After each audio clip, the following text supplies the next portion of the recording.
Hello, my name is Samwel from Grambah Health Charity Organization. We work here in Mwanza, Tanzania. I want to share my story.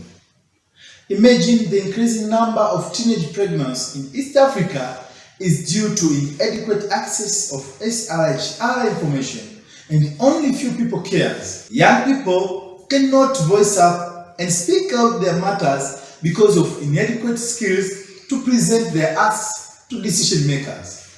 My story is on how I changed from being a fearful youth to a confident advocate. In August 2018, we received an email that Grambah has been selected in the Slurry project, which aims at strengthening local advocacy leadership in East Africa.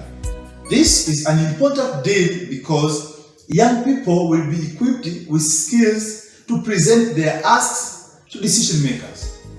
After several months of capacity building workshops at BSW Tanzania Country Office, we are now ready for project implementation. We are assigned to conduct advocacy meetings and present youth matters, one of them being availability of youth-friendly services in our health centers. The truth is that situations at government health centers are not conducive. There is an overwhelming number of clients visiting health centers. Pregnant women and those in need of maternal and child health care are very numerous and outnumbered one nurse who is responsible for a room combining RCH unit and youth-friendly services.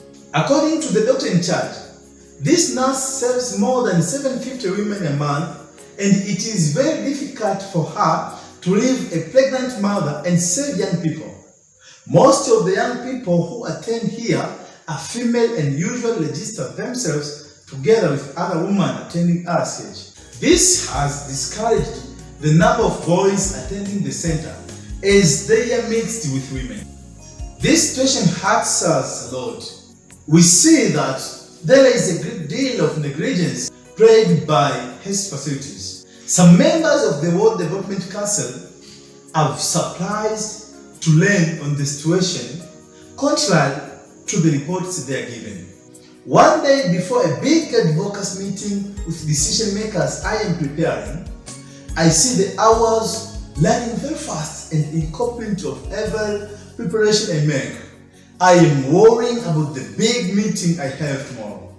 I want my meeting to be a positive meeting which will defend the rights of young people in Ilemela Municipal, Mwanza, Tanzania. I want to find out the solutions to the problems, overwhelmed nurses, poor health corners, and the results are teenage pregnancies, school dropouts, sexually transmitted diseases, and mortality rates. I remember I stayed in the office until 11 night, reviewing policies, guidelines, and regulations so as to create a broad understanding of my resources. I could not sleep well that night.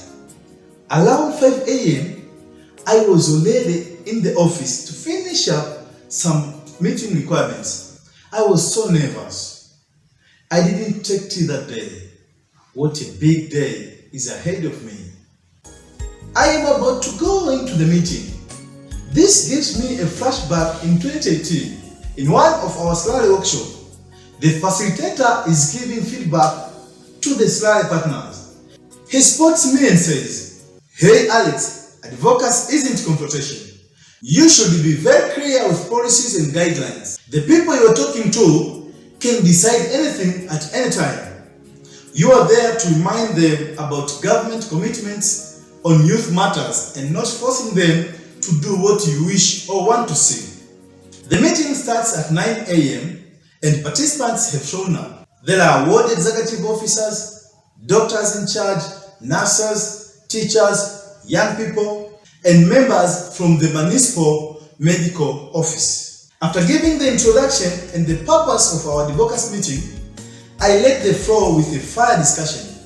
People expressed their sadness concerning the situation of the youth-friendly services at Grambah Center and Buzuruga Center. The dialogue is hot and everyone wants to contribute, bringing out the challenges in his or her sector. They all have evidence and facts. After the fire discussion, the meeting comes to an end And we have commitments from the medical office. We have also recruited additional champions to voice up and keep pushing our asks to the World Development Committee. It took like 8 months, but it worked. The municipal medical office has trained the 3 nurses who are working at the youth-friendly corner, hence improving the quality of services to young people's safety at these centers. The capacity building, workshops, and training has changed some systems at Grambah Health Charity Organization. We are now motivated and eager to work more on advocacy projects as we are very close to decision makers. Our organization visibility is very high. Our network has gone up to another level. We are equipped and capacitated with SRHR information. Through advocacy, young people can sit at one desk with decision makers, give out their challenges, and seek out the desirable solutions. Thanks to the slurry program, I learned that advocacy isn't confrontation, but persuading. If you want to persuade people, you have to gain confidence, convince, argue with evidence, and let people feel and own their problems. I have made a step in my career development.